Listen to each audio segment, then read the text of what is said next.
Hey kids, you're listening to the internet's wettest podcast about video games, consoles, and pancakes.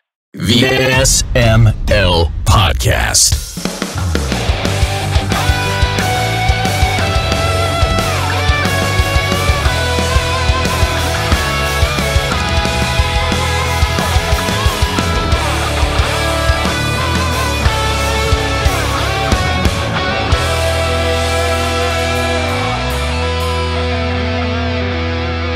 My shit's hurt your soul, then I'm not gonna lie, my anus has a lot more power than I thought it did.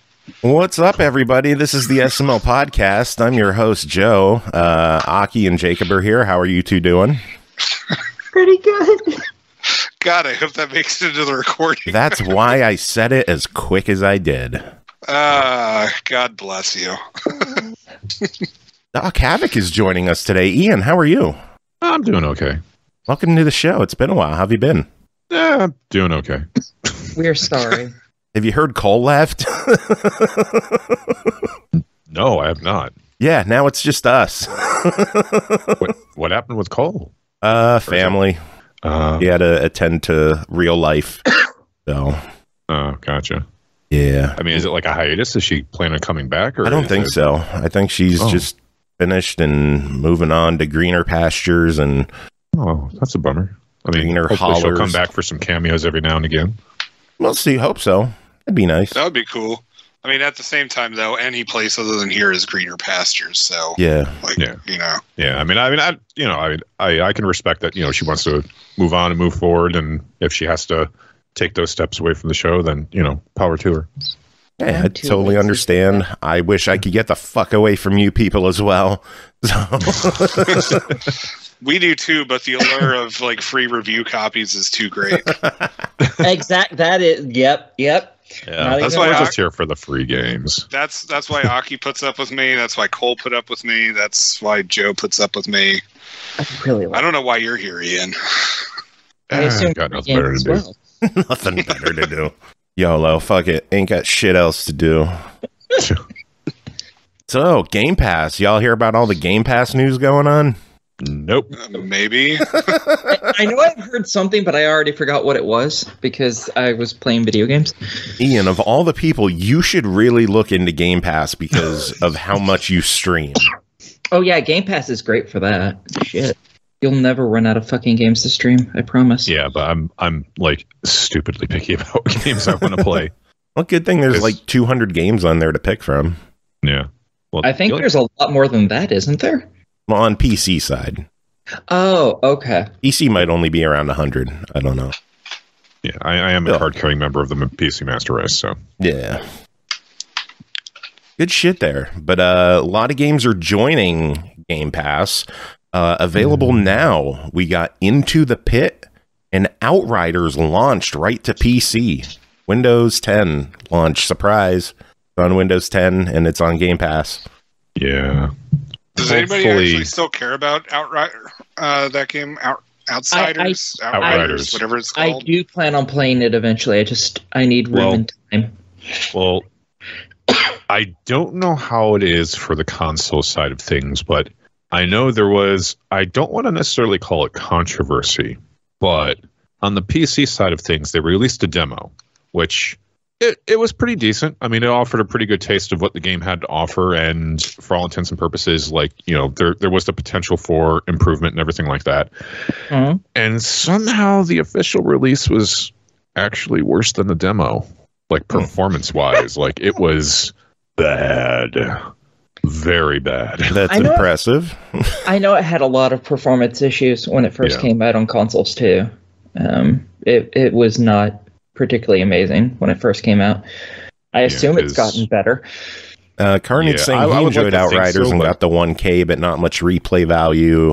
No Pulse saying that they liked Outriders. Timber saying they thought Outriders was better than Avengers, which that's not really. Everything is. I was going to say, that's a low bar. Yeah. So it's one of those things where, like, I haven't checked on it in quite a while because it kind of had its flash in the pan moment. People were kind of and it just kind of faded out of the limelight. So I honestly don't know which is worse. Marvel's Avengers or Anthem? Flip a coin. I vote for Evolve. Oh, don't remind me that exists, please, because I still have to finish that piece of shit too. Can you? Wait, yeah. how can you finish it? I thought they I turned off the think you're thinking of the right game. Evolve was an asymmetrical PvP. Mm-hmm. Yeah, you can play against AIs and still get. I think only one of the achievements was discontinued. I was going to say they shut the servers down for that a couple of years ago. I thought you could still play peer-to-peer, though. You can, yeah. You can do that, and you can also play with AIs and still get all the achievements, and that game sucks. Peer-to-peer for all 4 people who want to play together. Yeah. It's one of those games where, like, if it wasn't for all the incredible pre-hype that just kind of set itself up for failure, on paper, the concept sounds like a pretty solid idea. But how it was handled, how it was marketed, how it was developed, how it was promoted. Yeah. It just wasn't a good game. It was bad. I like how you could still find like a ton of those Funko Pops for it. And like they're trying to get rid of them for like under $2 and they just are not moving at all. It's like, we'll pay you to take them. No, hey, I had an import special edition of Evolve with like rubber bracelets and a steel book. I feel like living proof that a fool and his money are soon parted. Yes. Yep. Thank you. That was far more poetic than what I was going to say. Jacob was going to be like, fart, fart, fart. Excuse me. I was going to say flatulence, actually. I am a fancy man. Anyway, some other games that have joined Game Pass this week. Dragon Ball Fighter Z has joined cloud and console. Echo Generation launched right to Game Pass. And Everspace 2 hit game preview on PC launch. That's pretty cool. Echo Generation is to know if I care about that or not. I mean, the only one that I would really be after is the Dragon Ball Z game, and I bought that like, I don't know, 2 years ago, and I still have yet to play it. Proud of you. Is that the one that has a really big story to it, or is it just one of them that's just purely just a fighting game? Because I know it's a fighting game. I think you're thinking of Dragon Ball Z Kakarot. Yeah, that's the action RPG one. That's literally the only one I've ever wanted to play.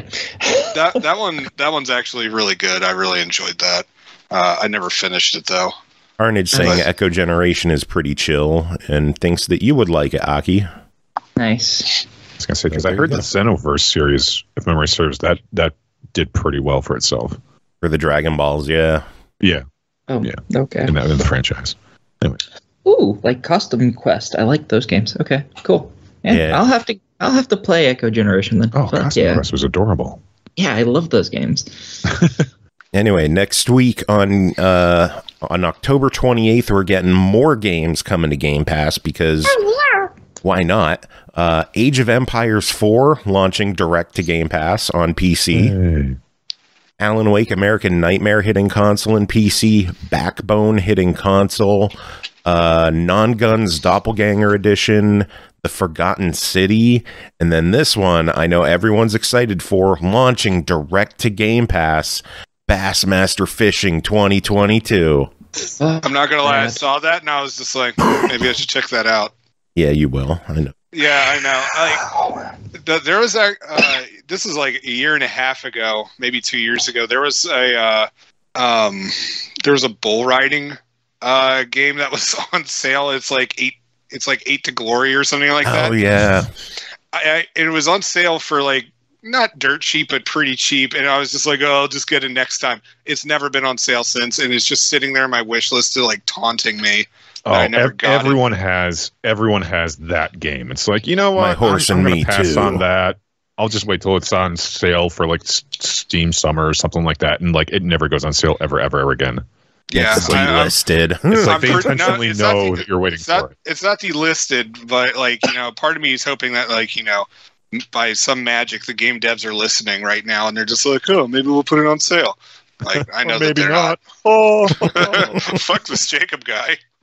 Yeah, and then when they do put it on for sale, it's like 5% off. It's like, oh wow, thanks. You know what? Don't have to pay sales tax. You know what? Fuck it. I would buy it at the 5%. I'm just, I don't care. just... Well, you could find it at GameStop. It's physical. Yeah, but I don't buy physical games anymore. Like, if I could help it. Oh my god, physical games are like one's too good for physical. No, it's just I ended up having to move like 5 times in a period of like 3 years, and I'm just so fucking done with physical media after having to move it up like to 3rd-story apartments like by myself because my wife. That's understandable. Yeah, because my wife is just like, you want to have all this shit, you're moving it yourself, and I'm just like. Yeah. After the 3rd move, I was like, fuck this shit. After the 5th move, I was like, I'm so done. Everything. Well, I mean, it's like Joe. Imagine moving just the stuff in your man cave. Yeah, no shit. 5 times in a couple of years. Yeah, no. I mean, Ashley and I did move around quite a bit, so. I'm pretty sure if that happened, we'd be getting some free shit. That actually did happen last time we moved. Yeah, Joe pretty much. Yeah. Last time Joe moved to his current house, yeah, he pretty much was just like doing a quick fire sale. Like I swung by the house one time just to like say hi. And he was just like, "You want this? You want this? You want this? You want this?" Like all this for $50. I'm like, I got a free exercise bike. You did. I'm not even joking. Damn it, if I had the minivan at the time, I definitely would have taken that. We couldn't fit it in the U-Haul, so you just threw it in your car and kept it. Fuck it. Yeah, I had to dismantle it, and it barely fit in my car, but I took it. Hey, whatever worked. That's pretty great. But yeah, and then I came home, and my wife was just like, "What the fuck is all this shit? You were just up there. You were up there for NEPA for the day to say hi to a few people. Why is the whole back seat of the car filled with Joe's shit? And you're just there in tears. Like, it would have been thrown away. And why is your wallet $50 lighter?" Oh, geez. Anyway, not all good news. There's some games leaving Game Pass. Yes, we're still talking about Game Pass. Oh, I forgot we were on that. Yeah, a bunch of games leaving Game Pass at the end of the month. Carto, Celeste, Comanche is leaving PC. Eastshade, Five Nights at Freddy's 1, 2, 3, and 4, Knights and Bikes, and Unruly Heroes are all leaving Game Pass. At least 2 of those are decent, and that's a shame. I'm gonna pick up Celeste before it hops off, but everything else I'm like, whatever. I want to try Knights and Bikes before it's gone. It's super cute. I totally suggest it. Nice. I have it on PC. Bikes. And wait, just it's Fisting Day? What? Fish. And happy just a quick. Oh my God! Happy International Fisting Day. Okay. Oh, you know what? Hold on a second. There was. I gotta find it. Somewhere, I found a tweet where it said today was International Throw a Short Person Day. Isn't that every day you can find a short person? Let's see. National Throw Short People Day. On October 21st, you can throw anybody under 5'6" with no permission needed. Prepare to be yeeted for it is the National Throw Short People Day. Yeah, I see that on Urban My niece is under 5'6". I'm going over to visit and fucking throw her against the wall. Come here. Fantastic. What the hell is that for? Drop that in chat just for verification, because I know some people are like, Pixar, it isn't true. Yeah, see, Fisting Day is because of censorship. Is why it exists. Oh, Jesus. More Minecraft is coming to Game Pass, as Minecraft Bedrock Edition and Java Edition are both hitting Game Pass for PC in November. Yeah, that is some interesting news, is that Microsoft has been migrating the OG Java accounts over into the Microsoft accounts. I mean, I kind of brain farted, but like basically they're trying to bring all the old Mojang accounts from the original release over into the Microsoft family, as it were. So I guess they can kind of integrate better. So maybe at some point it might be possible for Java players to play with Bedrock players. That'd be nice. I know that's like the only hurdle is that Java and Bedrock can't play together. Yeah. And it would be a lot of fun, because I know a ton of people with the Bedrock version. I think it's just because so much stuff is like free mods in the Java edition that is now paid stuff in Bedrock. Mm-hmm. I don't know. Yeah, there's a lot of logistical red tape that they have to maneuver. Yeah. Flight Sim is getting a Game of the Year edition release on November 18th with all of the DLC as well as some new content. So if you haven't picked up Flight Sim yet, November 18th is the time to do it. Yeah, if you have a brand new Xbox Series S or X and you just want to fill it up with one game, there you go. Yeah, seriously. Jesus Christ, that game is ridiculously big. Speaking of filling up your hard drive with one game, Forza Horizon 5 has gone gold. And Big surprise. that motherfucker's 103 gig on Series X and S. Big surprise. And I think 113 on Xbox One. It's bigger on Xbox One. I wonder why. Because they were able to reduce some of the textures because of how quick it loads. Yeah. Among Us is hitting Game Pass on December 14th. Oh, wow. For Xbox. If you have any friendships you want to end. Bold of you to assume we have friends. Yeah, seriously. If you had friendships you wanted to ruin, there were games long before this, like Overcooked, that you've already ruined them. They're gone. No, I don't think anything will dethrone Monopoly as the guaranteed friendship destroyer. Risk? Nah, Risk has too much RNG.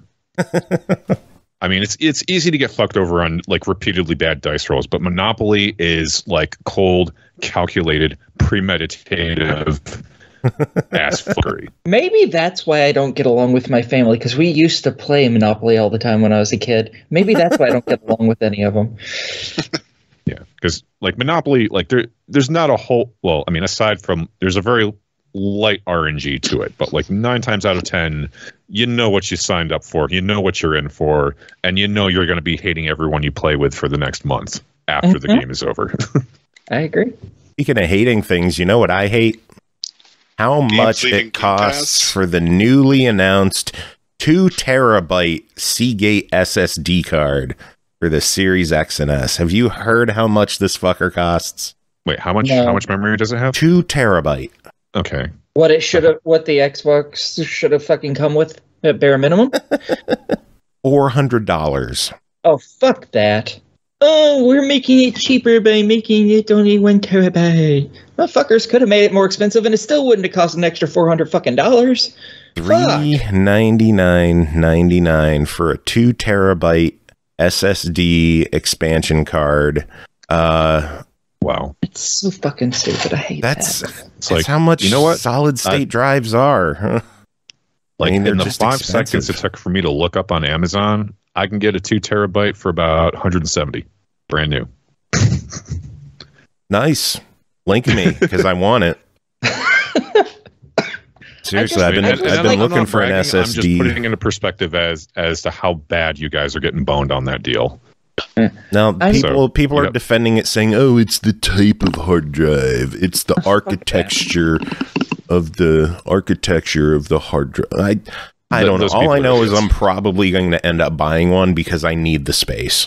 Yeah, I just like how we went from memory cards, decided memory cards sucked a lot of ass. That's what I said. Why the fuck are we going back to memory cards?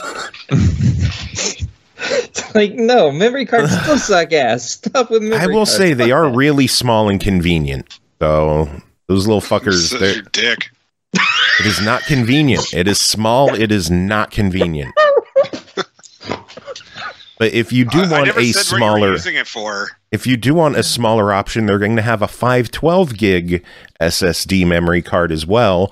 That one will be $140, which serves no purpose. It gives you 500 gig extra. So you can add maybe one game on there, maybe. Yeah. It depends on the games you play. Like my internal 1 terabyte has like 150 games on it. Oh, wow. Because it depends on the games that you put on there. I have some big stuff on there like Forza. How many songs could you fit on that? Oh, let's not talk about whether he has any of his music in that. Crazy rock band news this week. Oh, God. For the people who actually know what this means, one of the Chic Pack songs was released as DLC this week. The Chic Pack was a pack of songs that you could get about 10 years ago that was only available as part of a promotion where you bought a pack of razors in the store, entered a code, and got a 3-pack of songs. Like, 10 people have these songs. Are these the ones you were missing? No, I have these. Yeah. Okay. But okay. But you were getting excited that maybe they'll bring back other delisted stuff. no, I think it's notable that this is the first quote unquote delist that has been brought back, but it's maybe we'll see the rest of the Chick Pack released and people can complete their collections, because a lot of people are only missing those songs. I don't know why they didn't just release all of them. I don't understand why they only did just one song. Supply and demand. Licensing. They might not be able to get the rights to re-release the other two. Yeah, that too. Yes, that makes sense. Yeah. Speaking of re-releases, Oddworld Soulstorm is getting a re-release with the Enhanced Edition launching late November for PS4, PS5, PC, and finally Xbox One and Series X and S. The digital version will be $40, the physical edition will be $50, and a collector's edition will be $150. And then the Enhanced Edition will be a free upgrade for current owners on PC and PlayStation. That's cool. Yeah. Elden Ring was delayed to February 25th. So that's about a month and a half delay. Same day as Saints Row. That's coming out that soon? Oh, wow. Yeah. Is that coming out for just this generation, or is it coming out for the Xbox One as well? I think Xbox One. Good. I want that so bad. I fucking love Saints Row. The Nintendo Switch Online expansion pack pricing was unveiled. This is kind of bullshit. Yeah. This was bullshit. It includes the N64 games, the Genesis games, and some Animal Crossing DLC that you have as long as you're a member, and it costs $50 for a year, up from 20. Yeah, and you don't get very much extra. No, you don't. The big meaty piece of content is the Animal Crossing DLC, and a lot of people don't give a shit about that DLC. Like a lot of people haven't touched Animal Crossing in a year, like me. Yeah, wasn't it like there was like 6 Nintendo 64 games or something? That was it. Oh, I don't know. It's not many. The N64 and Genesis libraries are going to be small, and they're going to just drip feed games like 2 a month or some bullshit like that. They had a virtual console built on Wii U and Wii. They had hundreds of games available for people to buy, and now it's just drip feed bullshit. I hate it. Yeah, and you can buy those Raspberry Pis, and they're able to play. You're able to get all the games on there with emulators and just play. I'm not a fan of emulators anymore. I don't know. I'd rather do it legit. I've never used one, but then you actually get to play the fucking games instead of, here's 5 games. Not like Nintendo's ever going to give us Terranigma in America, so. Yeah, they won't release a lot of games over here, so. X. CD Projekt Red has delayed Cyberpunk's 2077's next-gen upgrade to first quarter 2022, and The Witcher 3's next-gen upgrade to quarter 2. I wonder why they're not doing The Witchers. That kind of surprises me. Yeah, The Witchers was actually just rated, so a lot of people thought it would be closer to release, but it looks like that one's still a bit off. Yeah. The Cyberpunk one, that doesn't shock me because I don't think they've fixed the game yet even, so it's going to be a while before they do anything with that because they're still fixing that fucker. Ian, did you play Cyberpunk? No. I just kept hearing, I was chomping at the bit to buy it because I was going to kind of wait. I've gotten into the habit of just waiting for the initial hubbub to kind of die down to see what people feel about it. And I just everything for a solid 2 months after its release is it's terrible. It's terrible. It's terrible. And not even that it's still terrible. Yeah, not even the narrative elements. It's just the performance, the glitches, the weird ass shit, things breaking, things getting janked. I mean, there are channels that have made their bones posting montages, 15-minute montages of isolated glitches and weird ass things that have completely stuttered and broken the game. Yeah. So it's I'll wait until they kind of sort of. It's still broken. Sadly, they fixed a lot of stuff, and it is still fucking broken as hell. I can't wait for them to fix it. Most of the fuckery is on console. The PC version wasn't nearly as bad. Well, the PC version was pretty bad. As bad, nearly as bad. That's how bad the console versions were. No. You are right. I mean, from what I hear, the console versions are just like absolute unplayable nightmares. And yeah, I was able to play the 60, 80 hours that I put into the prologue, just the prologue. Before you get to the splash screen that says that this is Cyberpunk. Because I just decided to do absolutely everything before I continued on, because I didn't realize that I was still in the prologue, honestly. And, well, props to the open world game design that'll let you do that. Yeah, you have the entire first chunk of the city, because there's all these different zones. You get one entire zone unlocked right from the get-go that you can do just everything in. And I spent forever doing that, but once I got into chapter 1, I could have given you like 15 minutes of how broken and shitty it was within 20 minutes of playing chapter 1. It just, from that point forward, it just went straight to shit. And it's sad, because I really enjoyed my time with that game up until that point. I was like, well, fuck, it's all broken now. And I've gone back to it a couple times, but it's fixed lots of the things that I was having issues with, and then I just found new areas where there were more fucking issues, and it's like, fuck me. So I just quit. I'm still waiting for them to fix more. Maybe in a few more years it'll be good. Maybe. Oh, well. Speaking of things that finally happen after a few years, God of War is finally coming to the PC. I'm excited. I like all the people on Twitter who are having meltdowns over that. PlayStation fanboys are fucking idiots. Yeah, they are. It is launching January 14th on Steam and Epic for $50. So it's still going to be pricey, but there you go. Yeah, I can't wait for that. My PC can't handle it, but I'm going to buy it there anyways. So eventually I will have a better PC. So. Yep. I have Horizon Forbidden Dawn or whatever it is on my list as well, waiting for that to go on sale. Horizon Zero Dawn. Yeah, that one. Yeah, that's a great game. Yeah, sadly my PC can't handle that either. I have such a piece of shit PC. I don't understand. But yeah, that's the news I have. Jacob, what do you have? Well, we got a trailer for the Uncharted movie actually released today. It leaked yesterday. However, the official trailer came out today because obviously they're just gonna fuck it. It's already leaked. So I haven't seen the actual trailer. I only saw the leak. The leak was pretty cool. It was definitely a recreation of one of the opening scenes from one of the games. There's a bunch of shit falling out of a cargo plane. And Nathan Drake is like struggling to make it back into the plane while also dealing with henchmen who are trying to kill him. It looks pretty cool. So anyways, it comes out, I think they said February 18th. So fingers crossed that it actually comes out at that time, because this movie's been a long time coming. Yeah.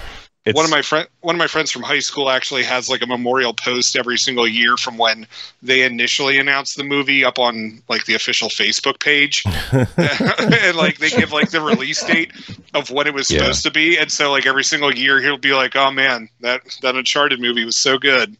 So, well, to kind of add on to that, I watched the full trailer, and I've never played the games, but I did watch someone stream. Like, I don't want to say the ending, but I watched them play the end portion of the last one. I forgot what it was called, and I can't describe it because I don't want to accidentally drop spoilers for people who haven't played it and are very much into that.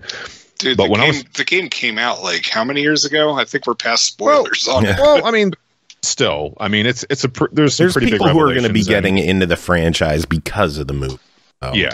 By spoiler, and the ending to the final one does have some pretty crazy spoilers. Is anyone listening to us? No, so let's spoil it. Well, it doesn't matter. But anyways, like when I started watching the trailer, I honestly thought Mark Wahlberg was supposed to be Nathan Drake at first, and it wasn't until about halfway through that I realized, oh, Spider-Man is Nathan Drake. What? Mark Wahlberg was originally cast as Nathan Drake, and now he's somebody else in the movie.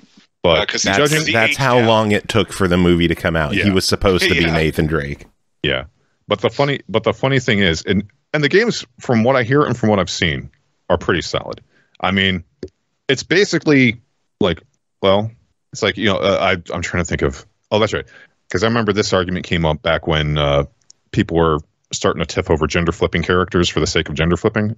And I remember someone come up and say, well, what happens when you turn, what if you take Indiana Jones and turn him into a woman? You get Lara Croft. What happens if you take Lara Croft, turn her back into a man? Nathan Drake.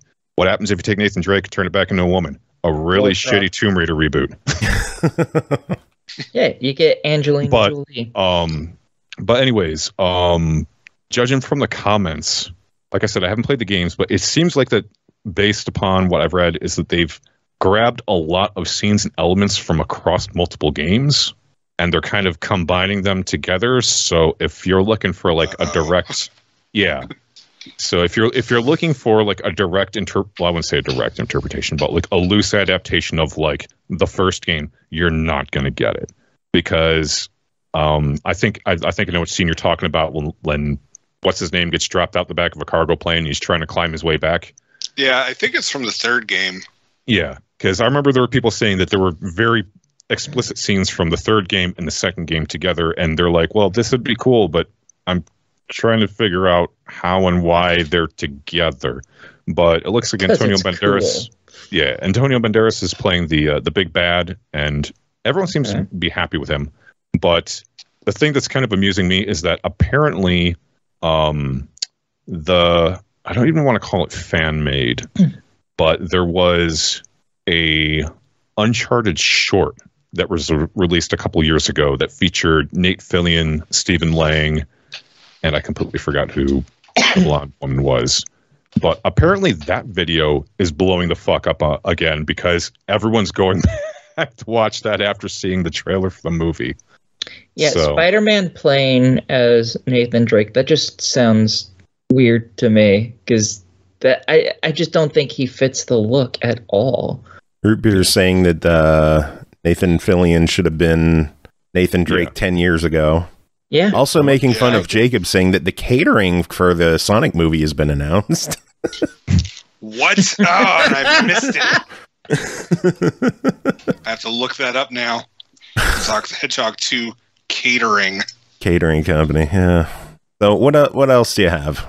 You bastards, I don't see anything about it. Shut the fuck up. I just dropped a link in chat for the Nate Fillion. Oh, for the catering information? No, for the Nate Fillion fan-made short, Uncharted. Thank you. That's something I want to watch a lot more. And also, like, in Stephen Lang, if you're not familiar with the name, you'll probably know him when you see him. He's been in a ton of fucking films. He's the bad guy from Avatar, if you remember that film, which nobody does. Yeah, I mean, he's been in a ton of films. You'll recognize him from something, and even if you don't, he's still like such a dead-on Sully. Aki, the alien Avatar, the blue Smurf one. Yeah, I love to smell napalm in the morning. I like that movie. No, gotta kill all them Smurfs because we need all that MacGuffin that's Robert metal. Duvall in Apocalypse Now. No, he had like a lame rip on the lines at some point, like when they were burning down the World Tree and everyone was dying.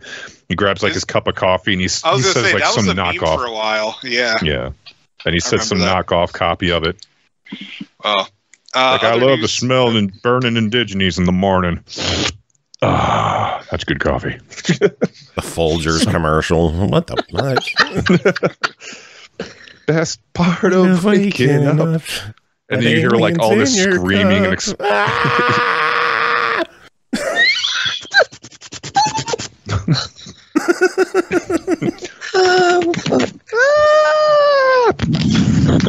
Anyway, news.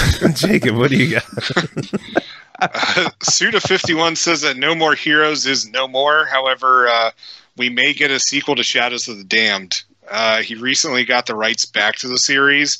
So some people think that we're going to be getting at least a port, like a nice HD port, maybe a sequel. But other than that, it's the only other big news is that he wants to make a badminton game. What the fuck? Because of course he does. Apparently he was a badminton champion back in high school, and like he never like stopped his love of it. Okay. Supposedly we're going to be getting a new Splinter Cell game. Yeah, I heard there's been rumors, but there's been rumors of that for a long time, so... I don't know if I even want that anymore because I see what they keep doing to every other franchise, and I'm just like, I don't want it to be a microtransaction-laden piece of shit, and I don't want it to be a fucking team battle game. Yeah, it's like the Half-Life syndrome. You're waiting so long for a sequel that when it's finally announced, you're just kind of have this very apprehensive... It's like, I don't know if I really want it now, given the trends. Well, seeing what they've done with, Watch Dogs and Assassin's Creed and shit, I don't... Yeah. Oh my god. You don't want me to get through the damn news. Nope. All right, so... Now you know how Joe feels. Nickelodeon All-Star Brawl is going to be debuting at Super Smash Con this weekend. However, they've already banned Michelangelo from being in the tournament because he's super strong as shit. Doesn't he have an infinite combo too? He has the ability to stall a match indefinitely by some move called the Party Dude Special, which can be canceled into a jump even if he's out of jumps. And then also there's some sort of combo that he can use that eliminates opponents without even getting hit. Like it's 2 moves and then it just like knocks them the fuck out. So until that balance issue gets fixed, Michelangelo is not allowed in official tournaments. So seem outright like he's broken. Yeah. Yeah, that's not imbalance. That's straight up breaking. Yeah. Like when you're like, 2 moves and now this character's out without being hit, that's bullshit. Yeah. It's like, ask yourself this question. Can a 5-year-old insta-beat you button bashing with this character? If the answer is yes, probably. The character is broken. Hey, Jacob, you were talking about Suda. RaiderBiz just mentioned some breaking news. In the past hour, NetEase Games has acquired Grasshopper Manufacture. Oh. I don't know what any of that means. I don't know either of those companies. NetEase is, oh shit, who just fucking... They were just in the news. Yakuza guy. Yakuza. Yeah, because he just left Sega to join NetEase. Ooh. That's going to be crazy. Now they just picked up Grasshopper. That's interesting. Huh. That's interesting. That's special. Isn't that special? Okay, the last bit of news I have, if you all shut the hell up... Isn't Jacob special? Come on, Jake. We're waiting on that news. What the hell, dude? You can now play Doom via Twitter. There's an account called Tweet to Doom, and you enter in commands via tweet. I was gonna say that kind of sounds a little redundant. Well, so it ends up becoming like a turn-based version of it. And somebody already beat which one was it? Somebody beat E1M1 in 11 seconds using only 2 tweets. What the fuck? How do people do this shit? There is actually a video of it, and it's just I'll give you a hint. They don't have lives. The guy just makes this like I've seen it. Essentially, it's just like a straight beeline to the exit, and yeah, like he barely shoots anybody. It's beautiful. Yeah, so he's speedrunning. A tweet-based version of Doom. He's speed tweeting, I guess. Carnage says, speaking of Doom, Doom Eternal is getting a Horde mode update in a new update coming out October 26th. It is also update 6.66. I'm so glad I bought that game when it came out to not play it because of the fucking pandemic. Yeah. Because I got stuck at home with my kids. And so they were always fucking around. So anyway, should we dive into reviews? Sure. Yeah, I'm out of news. Good. I say you should just traumatize your kids and just play it any goddamn way. This is why I'm never letting you anywhere near my kids. No. Well, just a quick game plug. Epic is currently giving away Among the Sleep for free for the next week. Oh, I forgot about that crap. I always forget to grab the weekly freebies from Epic anymore. So do I. And I'm just kind of pointedly mentioning this because Among the Sleep is a fantastic game. And very, very spoopy theme for the Halloween month. Spoopy. But basically, yeah, you basically play as a little toddler and you basically brave all this fucking nightmare fuel with your sentient best buddy teddy bear. Yeah, that was a cool game. Yeah, it's a really good game. So, yeah. And it's free, so grab it. Yep, and it's free for the next week. Cool. So let's dive into reviews. First game to talk about tonight is Toy Soldiers HD, developed by Signal Studios, published by Accelerate Games, released October 21st on Xbox One, Switch, PS4, and PC for $29.99. Toy Soldiers is a third-person action strategy game in which players command antique World War I toy soldiers in the trench-filled battlefields of Europe, deploy an exciting arsenal of guns, artillery, flamethrowers, tanks, and planes to defend your World War I toy dioramas, take direct control of individual units, or command the entire battlefield from above. Jacob, tell us about your time with Toy Soldiers HD. Well, I bought this when it originally came out back in, I think it was 2010-ish. I think that's when it originally came out for the 360. And it was a lot of fun back then. And the update is a much prettier version of it. I'm not sure how much different it is between if it's just like a graphics update or if they like tweak the gameplay at all. It didn't seem all that different to me. But pretty much you have two versions. You have single player, which is more, I'd say it's more of a tower defense kind of thing.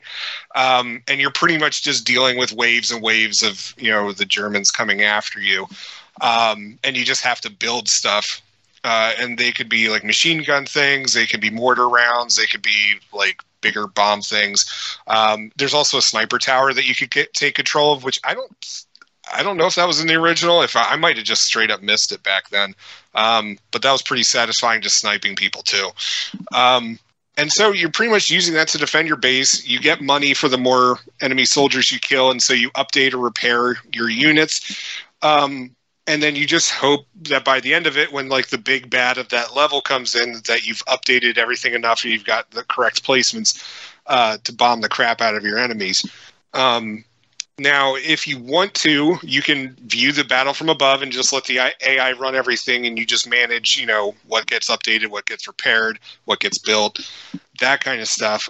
Or you could take control of the units individually, which sometimes that felt kind of necessary because, if I'm just running the machine gun by myself, I could just mow down like an entire entire row of the enemy. For which then the AI takes control of everything else, and the AI is fine. It does a good job. Once I remembered how everything worked, the game was fairly easy, but also I was kind of playing it on like the easier normal mode with it. So nothing wrong with that.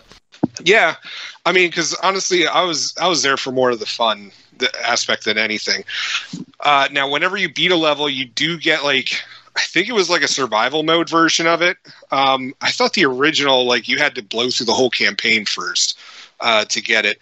But this one, as soon as you just finish a level, you get to unlock other modes, which, are increasing in difficulty or more of just waves and waves and waves of bad guys.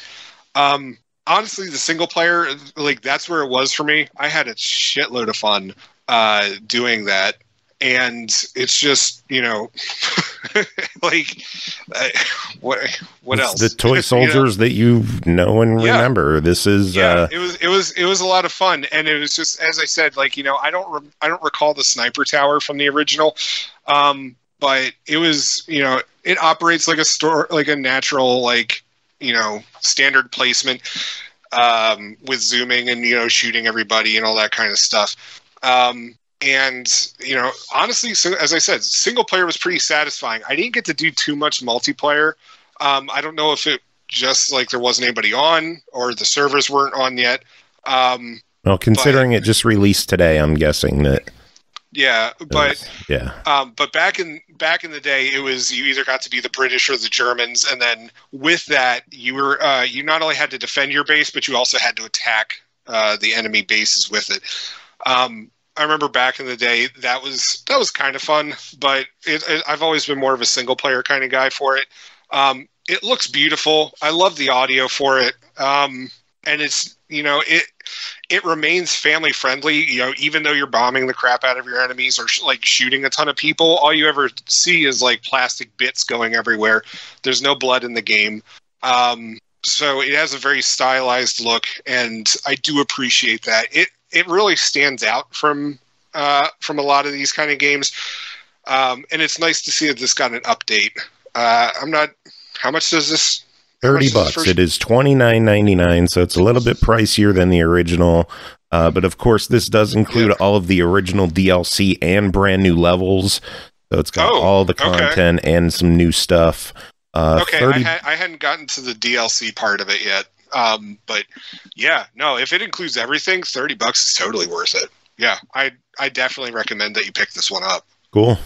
All right, I'm going to make you sit and listen to one as I do an email review. Next game to talk about is The Eternal Cylinder, developed by Ace Team, published by Good Shepherd Entertainment, released September 30th on Xbox One, PS4, and Epic Games Store for $29.99. Wondrous tale of stubborn persistence in a stranger-than-fiction world. Surlyna wrote this one, and this is what she's got to say. Hello, SML lovelies. It's your girl, Surlyna, and this week I'm reviewing The Eternal Cylinder for the Xbox One. Let's get on to the review. The Eternal Cylinder pulls no punches starting out. You awaken as Trebum, tiny little creature that was sure to be created for giggles in someone's spore world once upon a time. However, you're in danger of being crushed to death by this giant, all-encompassing cylinder that's slowly rolling towards you with ill intent, that intent being your death, of course. So it's time to run for your life. You pick up bits of the story along the way, and when you get a breather, you rapidly realize that you're not in Kansas anymore, Toto. Like The Wizard of Oz. You guys remember that timely movie? Yeah. The world of The Eternal Cylinder is absolutely bonkers, almost nightmare fuel, but not quite. Quite gorgeous in a completely unnerving way. The world is so alien and so foreign that I'm concerned for the mind that thought of it. I wonder what blood price the Eldritch Ones demanded from the person who gave life to this concept. I don't normally talk about the graphics so early in a review, but other than the cylinder that's looming over you menacingly, you can't help but look at the world in wonderment and fear. I literally wanted to stop and just take in the scenery, but alas, the looming cylinder thwarted that desire. Devs definitely put the Unreal Engine through its paces and then some on the way the game looks. Let's talk about the story before I get swept away. The story starts out real slim with only one thought in mind: survive. Once you get that down, you'll learn from a really awesome and very present narrator that as a Trebum, you are incredibly stubborn and you have to find other Trebums to form a community and do what you can to slow down the cylinder because you can't stop it. There are these towers that have been built conveniently throughout the world that make it so where the cylinder can't move, but once you're out of range of those towers, the cylinder overpowers them and the chase is on again. Once you reach one of these pause points, you're free to explore and see what you can find, but the cylinder isn't the only thing you need to worry about. The baddies in this game are numerous, dangerous, and perfectly willing and able to eat you. However, if you get too close, they'll give you a warning. Starting out, you can't really take them on, so it's best to give them wide berth, which is really hard because they're so compelling and you want to know more about them. I was approaching what looked like a giant flesh egg and it growled at me. I stopped in my tracks because eggs don't growl, but upon closer examination, the egg had teeth. Eggs don't have teeth. I made a tactical retreat. The teeth disappeared. Let's get to the gameplay.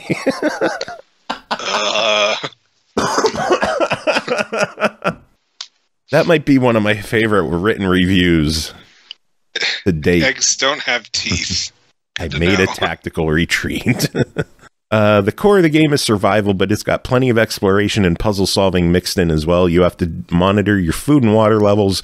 In order to get food and water, you must suck up the various plants around that give those supplies. Game also features mutations for your Trebum. If you eat the right food or the right enemy, you get additional powers. Very first one you get is powerful legs to jump, and it's essential to your continued existence. After that, go nuts. You can get mutations that give you extended inventory space, alter your shape, even mutations that give you the ability to fight back against some of those baddies. Plus, if you find the game is too easy, you can make it more difficult yourself by enabling certain challenges in the settings. I don't know why you would do that, but to each their own. The Eternal Cylinder is available right now to buy on the Xbox One and other platforms for $29.99, and should you buy it, this is a buy it with no questions or hesitation. Yes, the alien world is disconcerting and captivating, and you'll want nothing more than to see all the wonders this world has to offer. That one sounds awesome. Sounds pretty cool. You want to know what else is cool? Ice. Retro Highway, developed and published by Gearhead Games, Released October 22nd on Xbox One for $5.99, hit the retro highway and returned to the days of 16-bit blast processing and pure arcade fun. Retro Highway is a throwback game aiming to combine the accessibility of modern titles with the high skill challenge and charming aesthetics of old. Jacob, tell us about Retro Highway.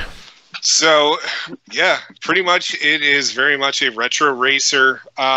And you're on a motorcycle, which as you go through all these levels, you have to, you can pull off tricks, which is essentially just jumping off ramps, collecting coins. And during this, you have to avoid cars, pick up power-ups, which, one of them's a shield, one of them is like a coin magnet, and the other one just, it's like a coin multiplier.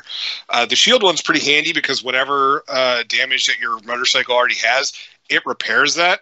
But of course, as you keep progressing through these levels, which the only way to progress is complete all these objectives that are,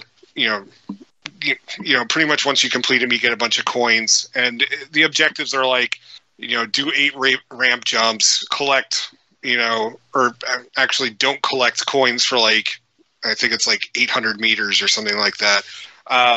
They vary, and the more objectives you clear, you get new ones, and they're much harder, to the point where they eventually become, in my opinion, they become kind of impossible unless you start using continues, which of course eat away at the coins that you were trying to collect anyway. But you can't unlock levels without having completed the objectives, so it's an arcade game that has grinding in it. That being said, the controls are great. Like, it never felt cheap. It never felt like bullshit. I mean, everyone is eventually going to make the mistake of, taking a ramp jump and landing right into a billboard or like the roof of the cave, which, by the way, are achievements in the game for having done it. Crap. What was I going to get? Oh, and the graphics look fantastic. I mean, it very much has a very retro feel. It reminds me of the Dual Test Drive 2, which is a very old arcade race. I don't know if it actually got an arcade version, but I used to play it on my dad's old Macintosh computer way back in the day. And the graphics remind me a lot of that game, and so it was nice. It was a very nice blast from the past for me on that. But that being said, as you complete the objectives, you unlock more areas, and it varies. You start off with a nice little countryside. There's a desert one. There's one set on the moon, which has, of course, because it's on the moon, the gravity's different, which has its own challenges to it, which I really appreciated that one.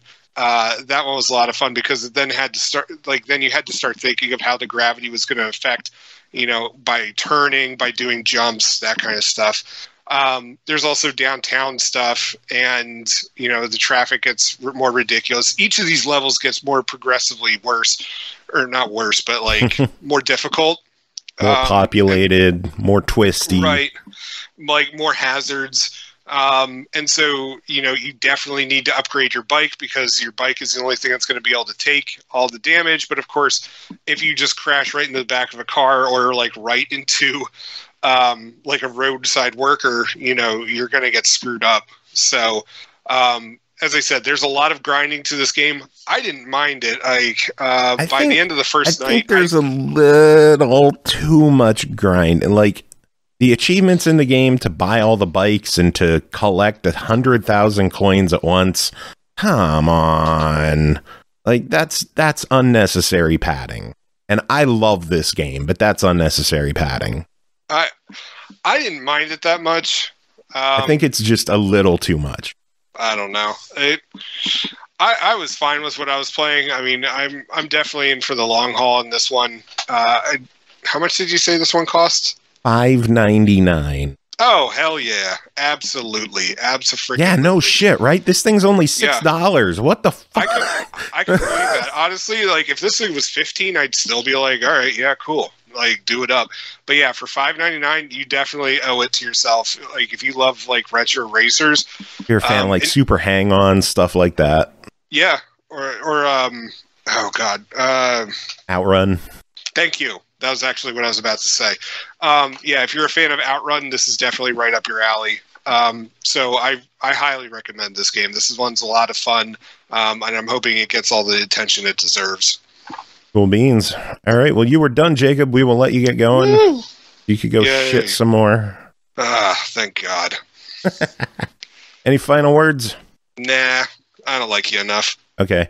Next game to talk about is YouTuber's Life 2, developed by Uplay Online, published by Razer Games, released October 19th on Steam for $29.99, Xbox One, Switch, and PS4 for $39.99.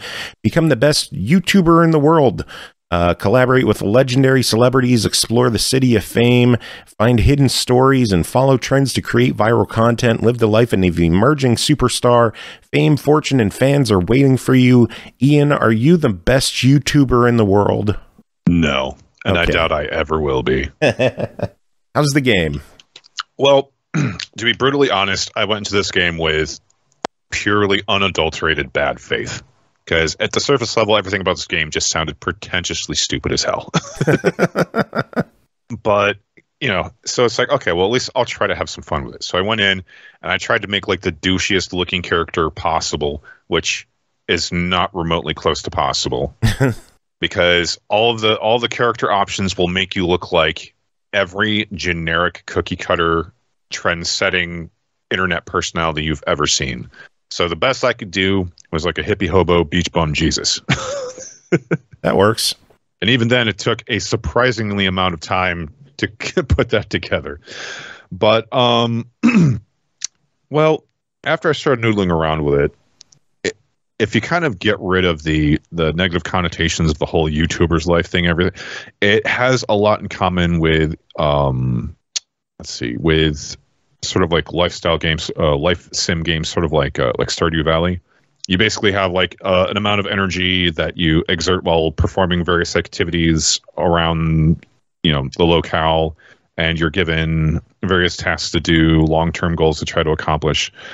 But the only issue I had, and you know, maybe this is just my perception of it, but it felt like you're always under the gun to do 50 million things at once, but you're only able to get in like 3, if not 4, if you're lucky. I mean, I suppose in a manner of speaking, you can kind of play the game at your own pace, but with some of the more long-term goals, there were like, you know, for example, I had to reach like, I think it was like 10,000 viewers before I could go to the in-game version of what is Comic-Con. And it's like, well, yeah, I kind of like to, you know, play the game at my own pace and try to, you know, visit these people, play around with some of the video making mechanics, and try to figure out how various certain things work. And I will also admit that I did not play the first one. And I kind of got the distinct impression there was a lot of information that the game assumed I was taking for granted because I did play the first one. You know, like, for example, like there's a lot of these funky icons popping up here and there, and I had no idea what the fuck they were. And people in my chat, well, because I was streaming it, would be like, "Oh, that's this, that's that, that's this, that's that." You know, whenever I was like completely clueless about what should have been an otherwise, you know, quote unquote obvious mechanic or something, like it, the game wouldn't tell me what it is because I'm assuming it probably figured I played the first game. But yeah, you're basically trying to become a YouTube personality, and you do that by playing various mini games where, like, you know, and you have to try to incorporate the latest trends. And every game day there is a list of trends, topics that are popular, and you have to try to figure out how to create content around the most popular topics in order to get the most views. And the video editing mini game for putting your, you know, compiling your videos and stuff is actually kind of nifty. I mean, there's like an interesting little puzzle element to it, but like I said, it's kind of funky because it feels like you're always under the gun to get so much stuff done. It's like, well, you know, at first your camera can't do anything at night because you need to get yourself a night lens. It's like, well, how am I going to get, you know, a lens so I can film at night? It's like, well, you got to buy it from the store. Well, how much does it cost? It costs X hundred amount of dollars. Okay, well, how am I going to get X hundred amount of dollars? Well, you need to pump out videos. But unfortunately, you can only probably put out like 2 videos a day given how little energy you have. So you can do little tasks and jobs. It's like, okay, well, I'll do the tasks and jobs. and then you have to figure out how to fucking accomplish that.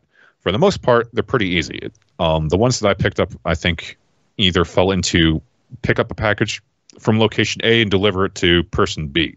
And the only time I had a problem with that was when the person I was delivering to didn't have a set location, and I couldn't figure out how to read the map properly in order to find them. So I literally wasted an entire game day running around the city nonstop trying to find this fucking bitch so she can get her goddamn package. Because she doesn't work at any of the stores. And I began thinking, okay, is this like, you know, Stardew Valley, where the characters have like a set schedule and they're just kind of wandering around town? So I pull up in the map and I see her icon on one of the metro stations, because there's 3 sections of the city and you can fast travel to each section using the little subway system.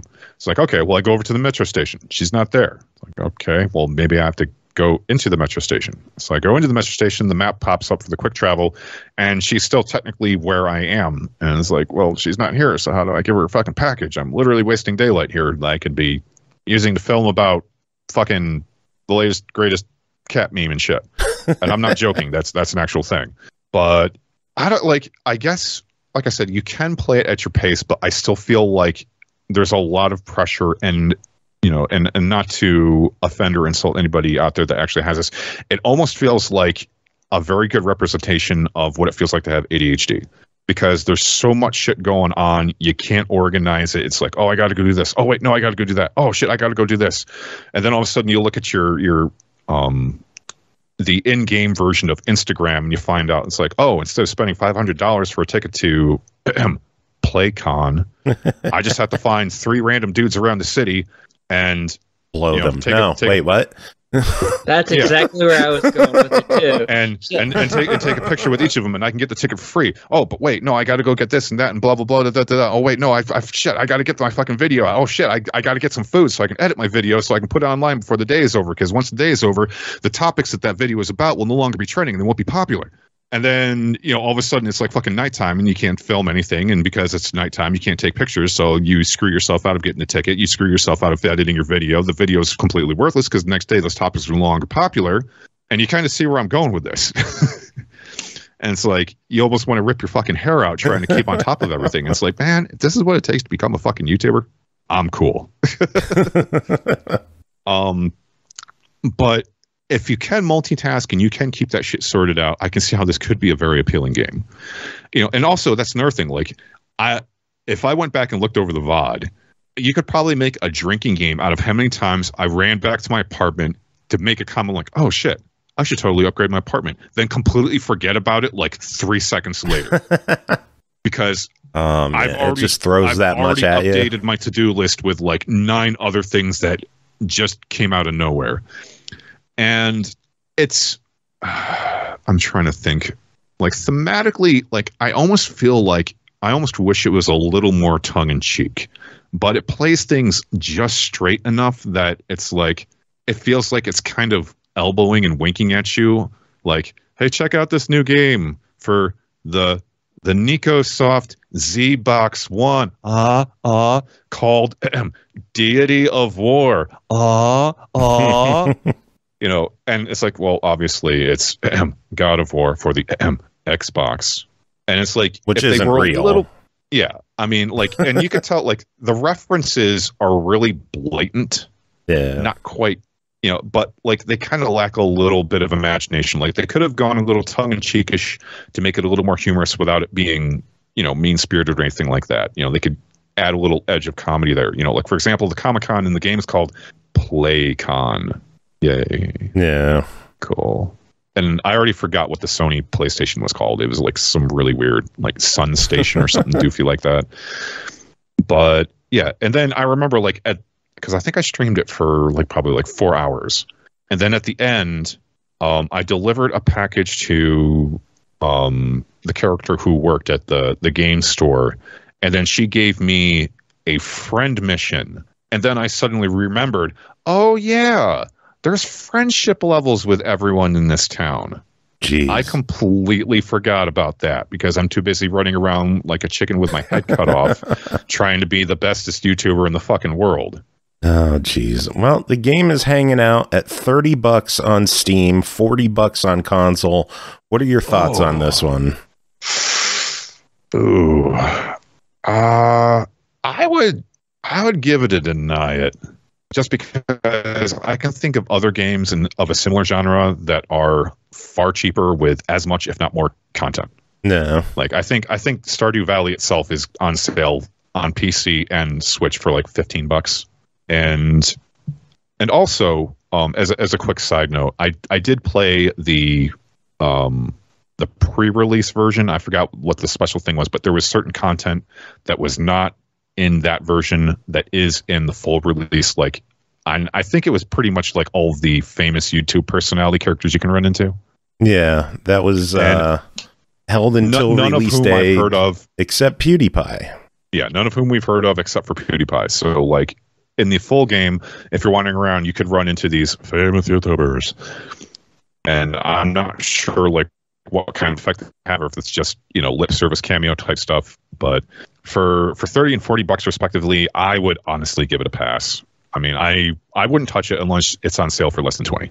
That makes sense. Like I said, a lot of other games I've played in that genre are roughly ballparking around that price point. So yeah. That said, the game did surprise me. It looked a lot more fun than I thought it was going to be. Yeah, I will give it that. Because once I kind of realized using style, the energy system, like friendship stuff, if you were, and like I said, I was trying to play it in the spirit with which I thought the game was trying to push me. But like maybe if I just kind of took a step back, took a deep breath, and was a little more deliberate about my shit, I might have gotten a little more out of it. No. Anyway, shout out to Trivium Champ, who just dropped 15 biddies in chat. Thank you so much, my man. Thank you for coming by, and thank you for the raid. But moving on, next game to talk about is The Good Life. More biddies. 11 more biddies. Thank you, Trivium Champ. Always good seeing you. How was the stream? What were you playing? I wonder if was it Rock? No, it wasn't Rock Band. I don't think you were playing. Dropping bits. I love that sound effect. That is still one of my favorite sound effects that George did. He's so the Wet Pancakes is also pretty good too. Wet Pancake. Where is it? Let me play that one. Dropping bits with a couple more biddies from Trivium Champ. Wet Pancakes! Wet Pancakes indeed, George. But yes, next game to talk about is The Good Life, developed by White Owls Inc., published by PLAYISM, released October 15th on Xbox One, Switch, PS4, and PC for $29.99. Dropping bits! 16 more biddies, thank you. Enjoy everyday life while solving a murder mystery in Rainy Woods known as the happiest town in the world in this all-new debt repayment RPG. Aki, tell us about The Good Life. That goddamn hellhole. Yep. I was going to say debt repayment RPG. Sounds like Animal Crossing. Yep. Yep. A little more mature of an Animal Crossing. Yeah, a little bit. You play as a news reporter, a photographer specifically, who has been sent here because you owe the company you work for $30,000. Oh. Yeah, I don't know why. That is never specified. I assume she got really drunk and totaled one of their news cars. Just an assumption based on the character that we are presented with. It was just a peach. Yeah. She talks about how this little tiny town that has like 20-ish people in it is a hellhole every like 5 seconds, really. I mean, she just constantly is talking about how shitty this place is. It's just this little old fucking town. There's nothing fucking there. It's just a nothing and a nowhere place. It's a little quaint area. It's the place you would expect all your great-grandparents to have lived one time in their life. And you're there to uncover the deep, dark secrets of this little sleepy fucking town. Because, that's where you're going to find the seedy underbelly of the entire continent. In a little idyllic town that has 25 fucking people in it. Oh, yeah. you know that's where all the drug kingpins are. You know that's where the mafia is and all that. Yeah, fucking. That might be why she, owes them so much money, because they keep sending her places and she has to pay for them on her own. Drop it, send her to fucking goddamn nowheres. But there is something special about this town. You know what else is special? Trivium Champ dropping more biddies. Thank you, Trivium, and thank you for the sub as well.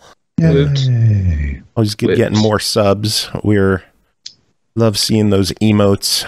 Drop those wet pancakes. On the titties. It is fantastic. Anyways. Drop those wet pancakes. Wet pancakes! So there is a secret that you find out the very first night you're there. Everyone turns into animals when the moon is full. And the moon is always full there. No matter how many days you're there, it's always a full moon. And they turn. So it is Animal Crossing. Pretty much, yeah.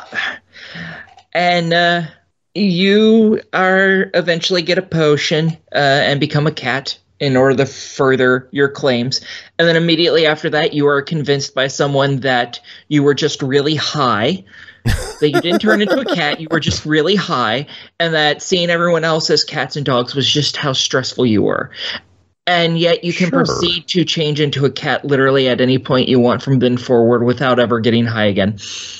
And somehow your character just believes that they were high that one time, but then don't even attempt to explain how they literally turn into a cat on a regular basis.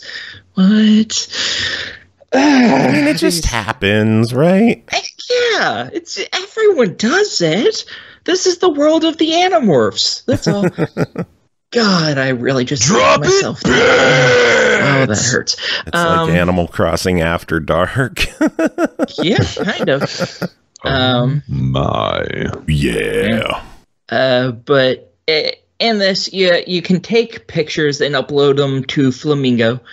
I think is the name of the website. And every like you get on it gives you 1 cent.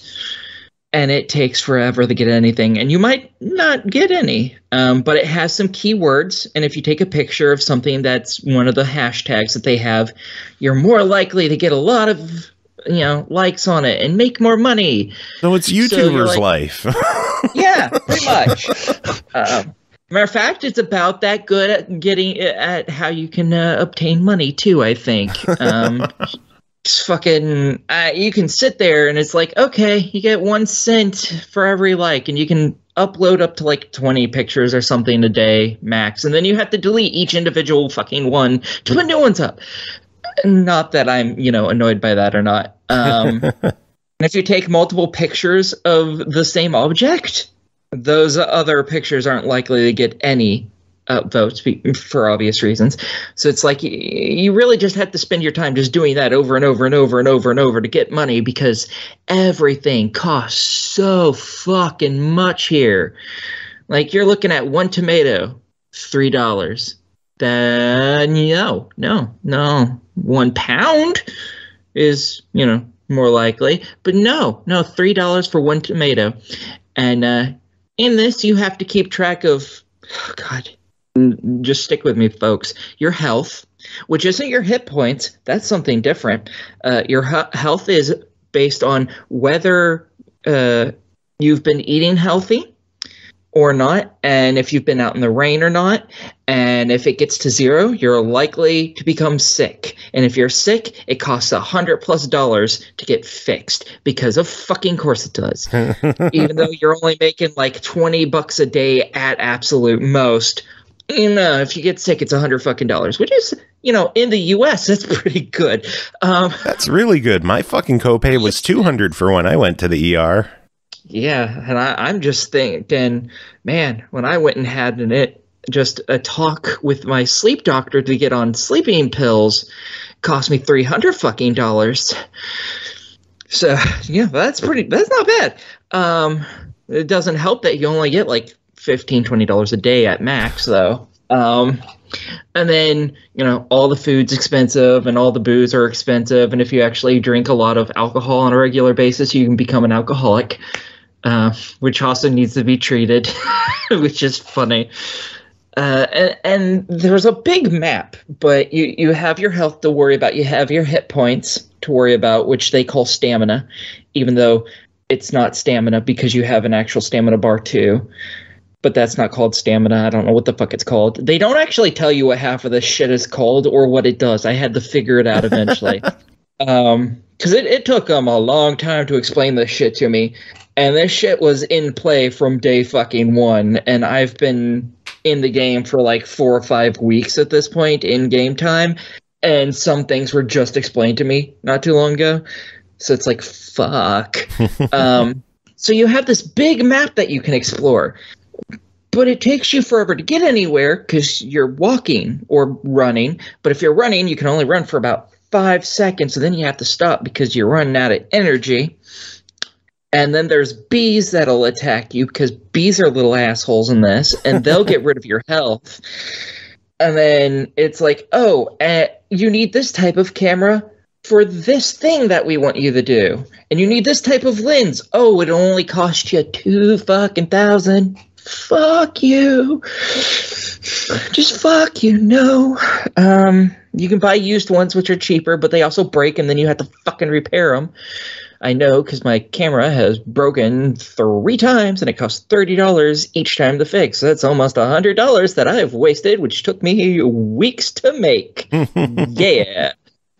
And then, to eat in the game, you can either go to a restaurant where a meal costs like $12, $13, which is a little expensive, but whatever, not too bad.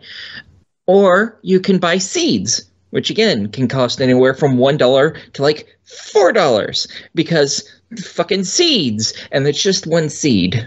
That's per fucking seed. And then you can go and you can plant it, and now it's become a farming simulator too because fucking why not? Why not make my misery that much harsher? And when they grow, which takes a couple days, you don't have to take care of it or anything. You just plant that bitch, and then you just go to sleep over and over and over because you don't want to do anything else in the fucking game because it's driving you nuts. And then eventually, poof, they're there. And you walk over and you can harvest them, and then you get 5 of whatever the fuck you just planted. Yay! That's not a lot. But, hey, you might have to eat, because the main thing you're going to be eating is potatoes. Realistically speaking, you're going to eat a lot of fucking potatoes in this game, and that's pretty much it, which prevents you from starving, which is good. It gives you 20 points into your I'm not starving meter, which goes obviously up to 100, unless you have a toothache, and then it drops down to half, because apparently a toothache hurts your stomach or something. I don't know. No, you don't want to eat when you have a toothache, so... It's a fucking baked potato. You can mash it up and there you go. You don't have to chew it. Problem solved. Fucking get over it. But, so you're going to be mostly eating that shit, and you consume 1 potato, and you might have to make this meal like 3 or 4 or 5 times in an in-game day. So it's like all the food that you're making quickly runs out. You can go and buy more crap, but after you buy all of 1 item, it takes a few days before they get more in.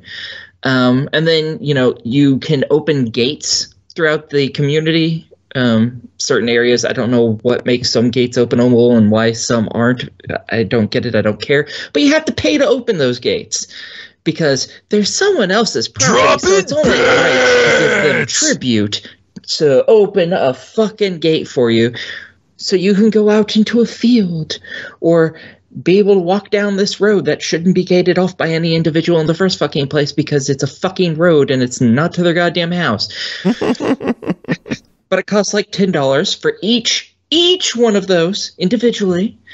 And then, like a lot of things require money in this game. Yes, it does. This game is very built for like after you have a lot of money, you're going good on this. At the beginning, it sucks so much ass because it's like I haven't even said all the things that you need to do. That's still. Well, we only have like so much show. I know. Jesus Christ. Everything in here costs so much money and you make so little. It is...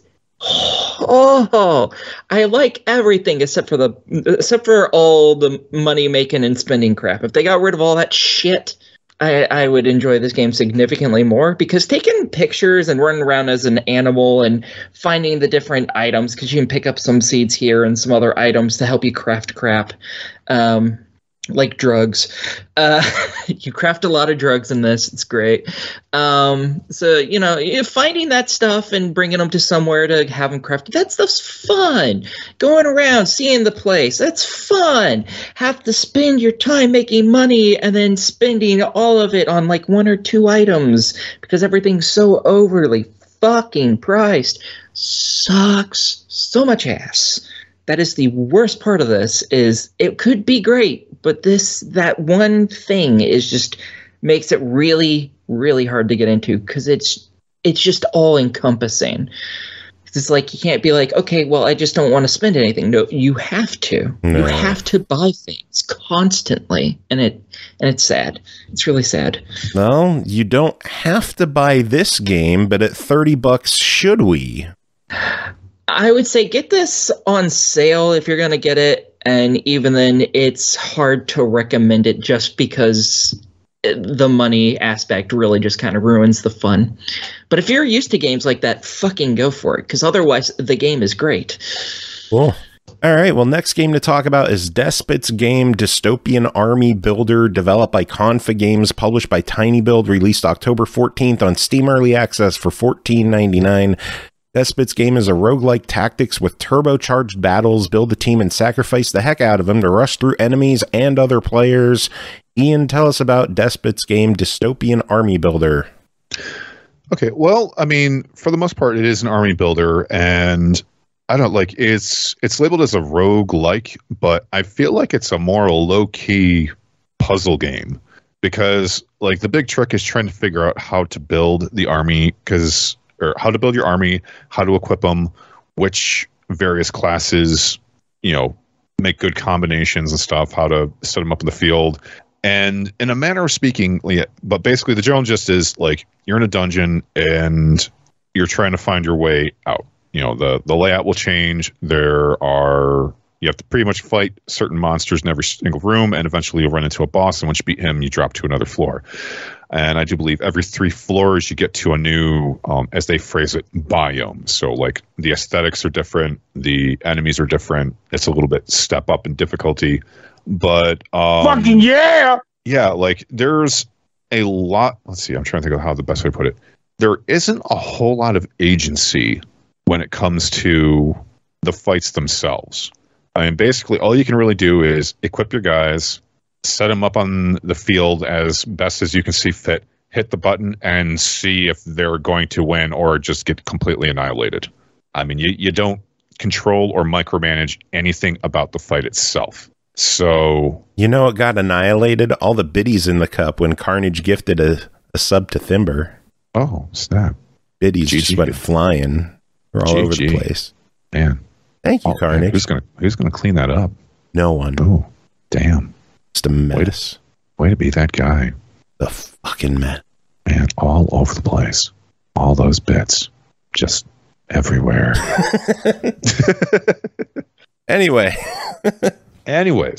yeah. So a lot of it is figuring out, you know, and of course there's mutations, air quotes, mutations, which are basically perks that can help out your entire army or a specific class, because there are different classes. You have like your melee guys, you have your tanky guys, you have your magey guys, you have your cultist guys, and they're interesting because once you get enough of those guys, they start summoning giant tentacle demons. I've seen enough hentai to know where this is going. And it's kind of nifty because as you're building it up, like if you can get multiple people of the same class with different weapons, it sounds a little more technical than it is. But for example, like, you know, let's just take defenses, for example. You get a guy with a sword. You get a guy with Excalibur, which is basically a sword and a stone, and the stone is still stuck on the sword. Yeah, that was funny. I love the character designs of some of the jobs. Yeah. And there's like a lightsaber. It looks like Kylo Ren's lightsaber from the Star Wars trilogy. So if you get like 3 different swordsmen, that'll activate a certain class ability that all of them can use. You know, conversely, you know, like if you have like 3 different tank types, they'll be able to do something. 3 different healers, their heals will be a lot more effective. You know, the more cultists you have, the more powerful the Cthulhu tentacles are. The more mages, the more, you know, damaging their spells are, you know, that kind of thing. And like I said, you don't really micromanage the fights themselves. So a lot of it is just very trial and error. And on the upside, like once you kind of like figure out, I don't want to call it the meta, but once you figure out like a valid strategy, that could carry you a pretty good distance. But the only problem is that like eventually you're going to hit the brick wall. And you have to figure out, is it the makeup? Is it the fact that they're just too weak? Do I need to invest in more of these mutations to make them stronger? Do I need to invest more in the store so I can get access to more stronger weaponry? Because that was the first thing that like really changed the game for me. Because at first I was just trying to play and level them as is, and I was having a rough go of it. Then eventually I'm like, fuck it. And I started just putting all of my fucking money into the store, and then all these like weapons of mass destruction started popping up, and it's like, whoa, okay. So it's in a way, and it's all by design too. So the developers are fully aware of, like, you know, so it's kind of like trying to figure out the best way to cheese the shit out of what you have available. And on top of that, there's like a food mechanic involved too. So it's like, well, what if I just sit here and run around this one dungeon and just grind everything out and try to level everybody? It's like, well, you could, but every time you travel to a room, each unit of your army eats a unit of food. So you have to constantly keep your food reserves up. So, you know, and I found like at least early on, like a comfortable number was like about 10 to 12 people.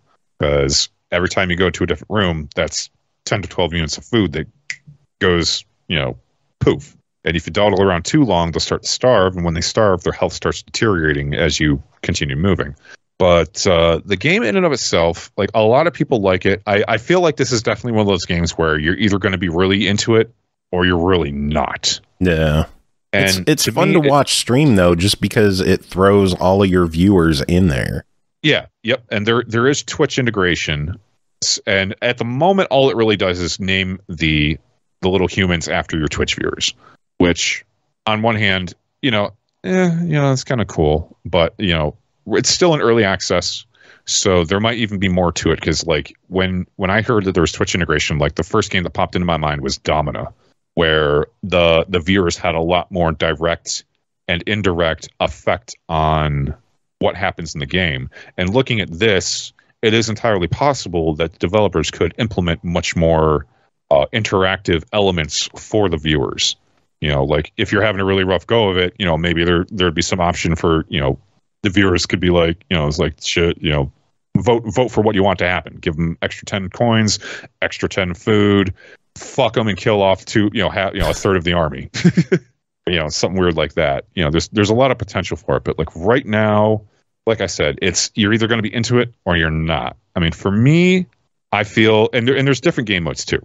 That's right. I only played like the standard normal one. I didn't quite mess around, but there's like all sorts of random the game variables that you can introduce. There's like hard mode, there's an easier mode if you want to be a little more casual about it.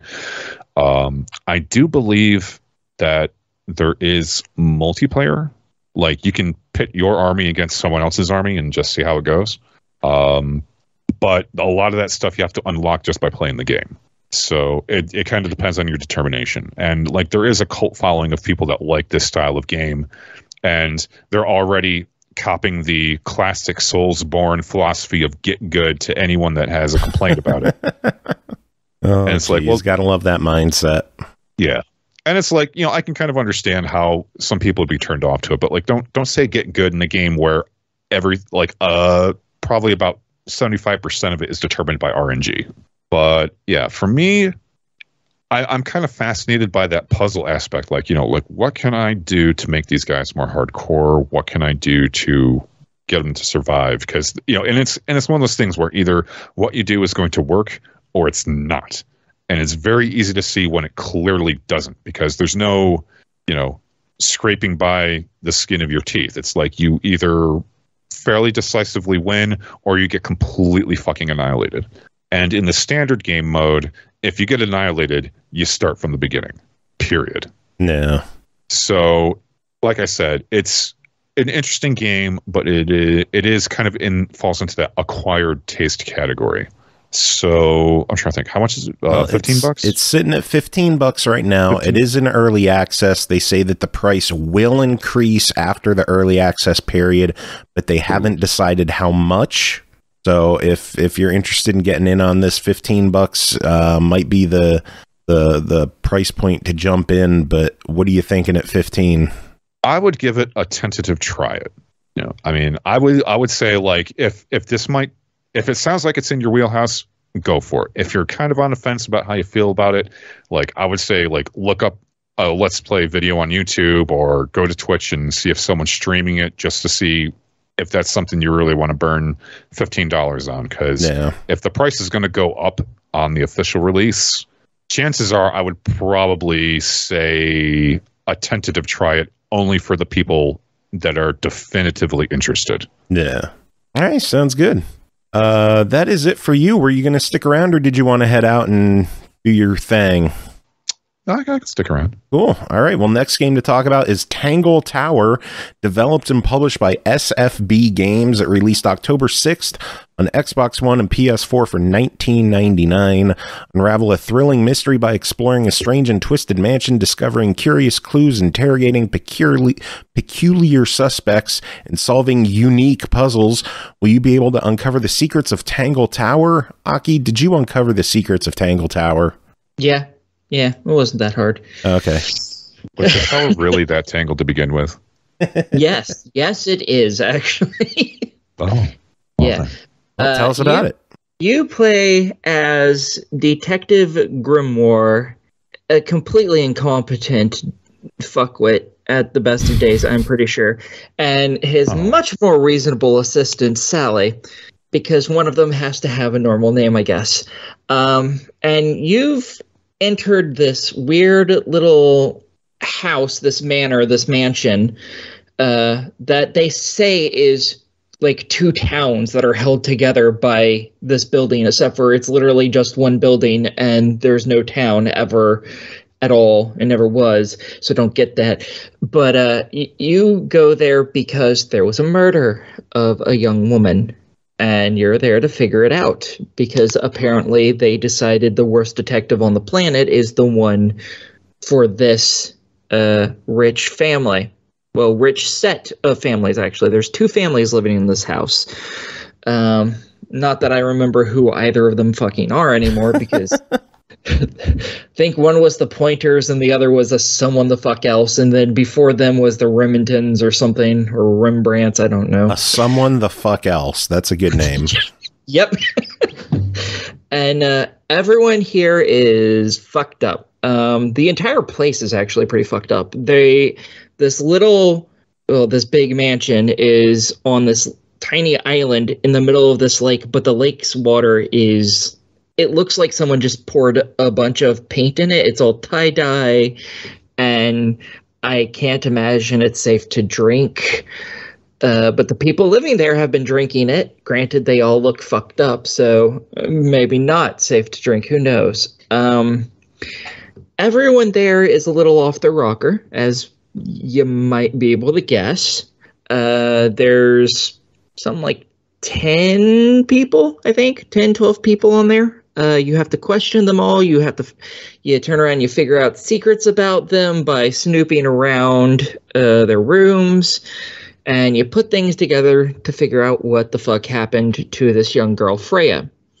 And everyone here, they all have the things that they excel at. Some of them are mathematicians, some of them are bird watchers, some of them are astronomers, some of them are just plain old super gardeners. You never know. They're all like experts in their fields, though, even though they all live on this island and don't leave the island. They're still amazing. I don't know. Again, game is a little loopy. It isn't all grounded in reality.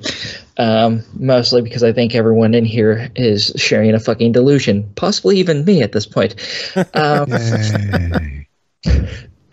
But it's a point and click game for the most part. You know, you go around, you find clues, you grab them. Now they're in your inventory forever and ever. And then you talk to people, and you'd be like, "Hey, look at this piece of evidence," and they'll be like, "Is this really a piece of evidence?" And you're like, "I don't fucking know. Is it?" You know what? Fuck it. It is. Yeah. Pretty This much. is a thing. It's happening. Make a peace with Is it. it evidence? You're goddamn right. It is. I found it.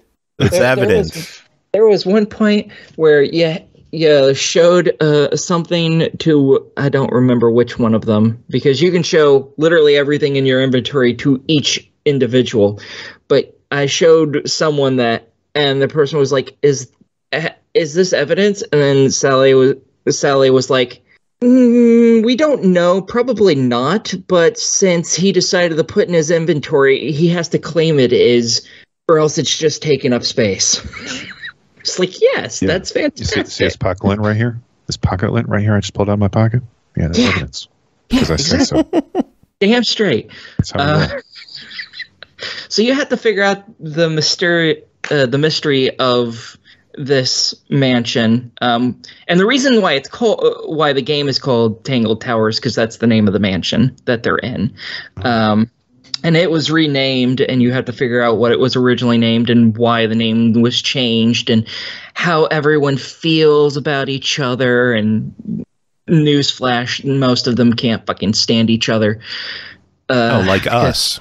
Yeah, pretty much. Cool. Except for these people are forced to live with each other day in and day out for decades. Oh, if I had to live with you fuckers. No, I'd be the most miserable one because I keep things clean, and I can't imagine any of you fuckers do.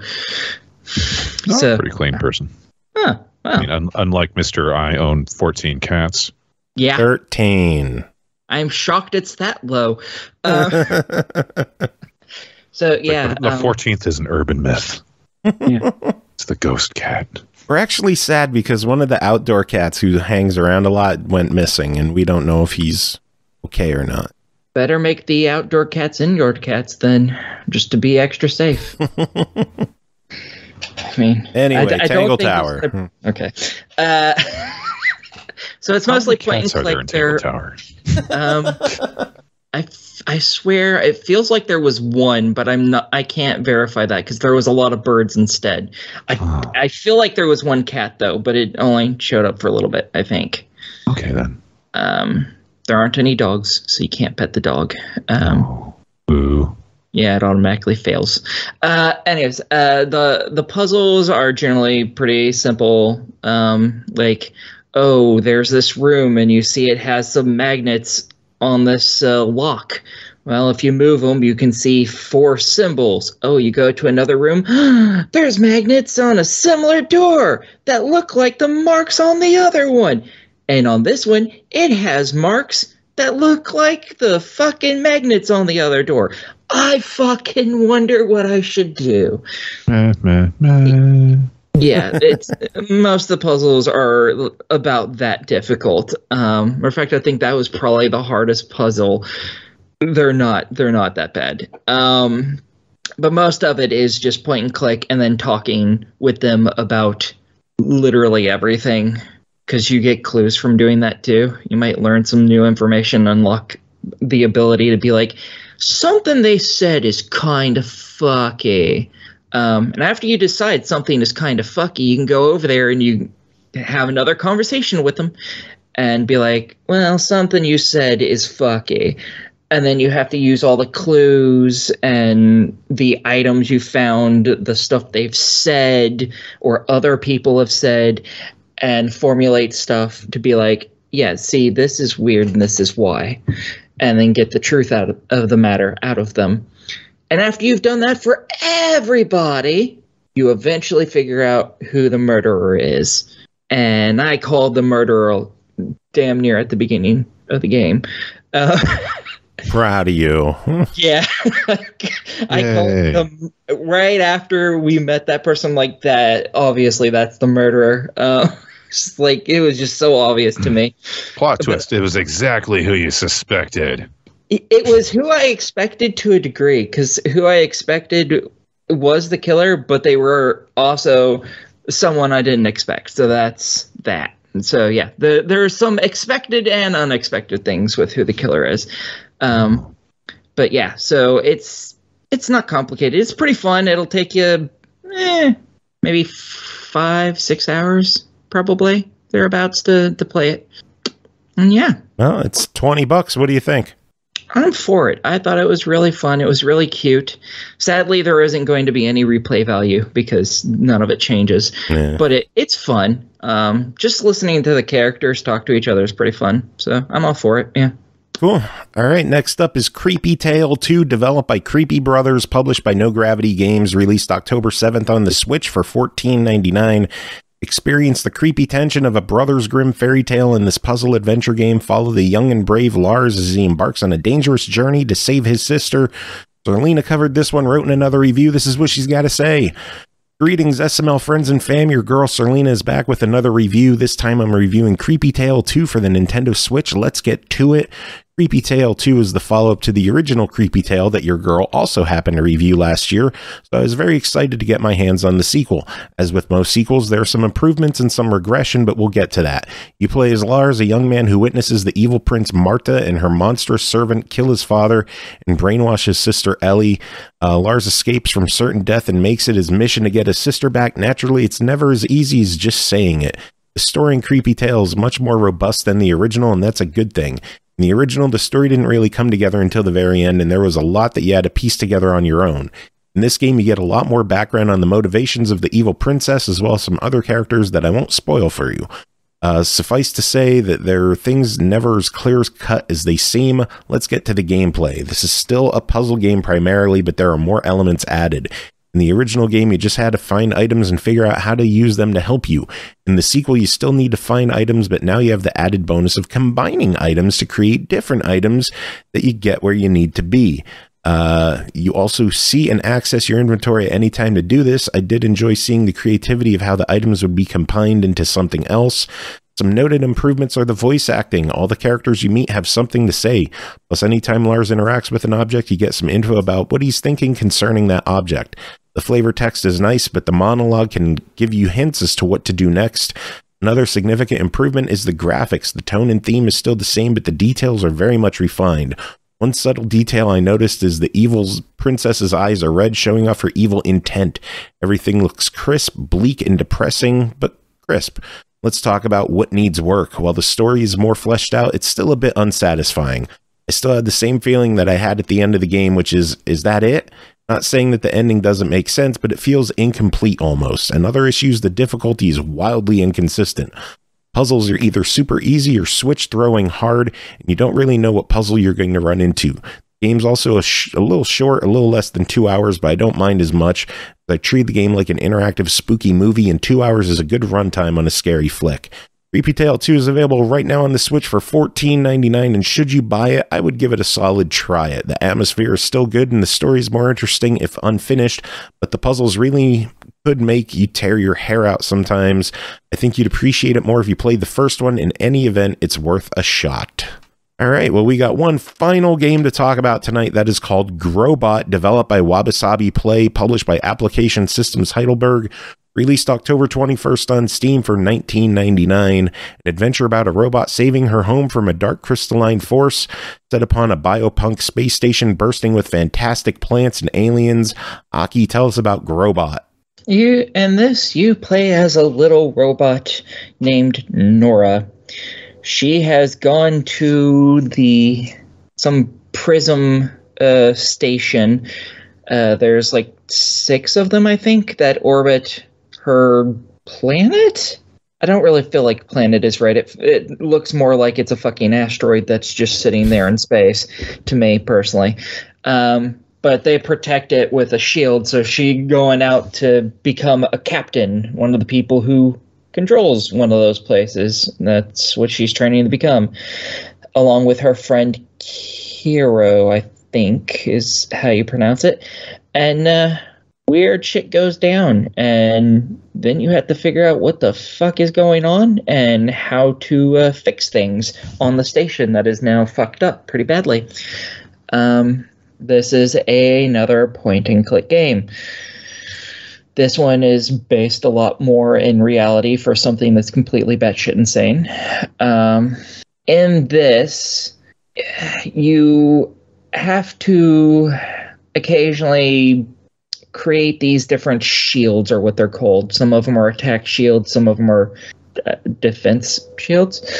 There's a few different types of shields, and you have to create them by using the songs from plants, namely flowers. So like a daisy, it has its own little song. And in order to create the shield, which you use to get rid of another shield, you have to create basically that same shield. And you listen to the sounds it makes, and then you have to figure out what flowers go in which of the slots to create the same song so you can counteract it. Have fun with that, guys. There is a hint system that you can flip on, which is fantastic because it tells you what the fucking sound is, which is the only reason I actually completed this game. Because without that, I never would have done this, because there's like 15 different fucking plants, maybe more, that you get the sounds of, and you keep having to make shields forever. So it's like, no. Once I had like 4 of them, a few of them sounded close enough to each other that I'm like, I don't know what this is. And there was one song that just used 2 different plants, but both of them sounded the fucking same to me. I was like, no, I can't figure this out. And I flipped on the hint system, and I was like, okay, now I can figure it out because it tells me each fucking note. I just have to remember the order, and I'm good. So that's really the only thing that's specifically unique to the point and click style. Unique. Yes, unique. And I don't have a whole bunch to say about this because it's like a 2-3 hour long game. It's $20. What are you thinking about it? Oh, that's expensive for what this is. I say get this on sale. It's a good game. I don't know. It's a beautiful game. I love the visuals. Yeah, it's a very cute game, but I don't know if it's like $20 cute. Especially for only a couple hours of fun. I would say wait until this is on sale, and then totally get it, because it is a fun, cute little game. I like the story and the arts. So yeah. Well, it's on Steam, so it'll inevitably be like 47 cents in a bundle or some shit. Probably. I would say as long as it's like $5 to $8, I think it's totally worth that price. It looks like a good $10 game to me. We can go that far too if you want. I'm fine with that. But 20 is just a bit too expensive for what you have here, sadly. Yeah, well, maybe they'll bring it to console if it does well. But that is it. We made it through. Thank you all for being here, hanging out. Thanks to Jacob for being here. Hey, Ian, what kind of music should I play to end the show? Ska. Do you have any Lonely Rolling Stars? Yes, I do. I can play Lonely Rolling. Yeah. Cool. So final song is going to be Lonely Rolling Stars for the episode. Anyone have any final words to end the show? On behalf of Jacob, never trust a fart.